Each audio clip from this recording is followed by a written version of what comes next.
Mr. O'Connor. What is your real name? Malcom, Malcom X. Is that your legal name? As far as I'm concerned, it's my legal name. Have you been to court to establish that you are? I didn't have to go to court to be called Murphy or Jones or Smith.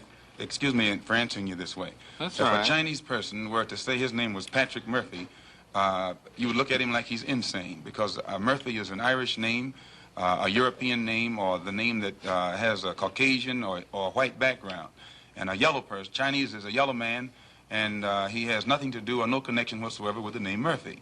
And if it doesn't look proper for a person who is yellow or Chinese to be walking around named Murphy or Jones or Johnson or Bunch or Powell, I think it would be just as improper for a black person or the so-called Negro in this country, as we're taught by the Honorable Elijah Muhammad to walk around with these names.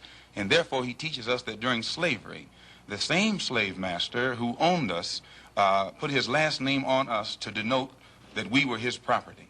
So that when you see a Negro today who's named Johnson, if you go back in his history, you'll find that he was once his grandfather or one of his forefathers was owned by a white man who was named Johnson. If his name is Bunch, his grandfather was owned by a white man that was named Bunch. Would you mind telling me what your father's last name was? My father didn't know his last name.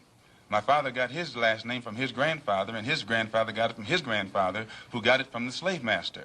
The real names of our people were destroyed during slavery. Was there any line, any point in the genealogy of your family when you did have to use the last name, and if so, what was it? The last name of my forefathers was taken from them when they were brought to America and made slaves. And then the name of the slave master was given, which we refuse. We reject that name today. You mean you won't even tell me what your father's supposed last name was or gifted last name was? I never acknowledge it whatsoever.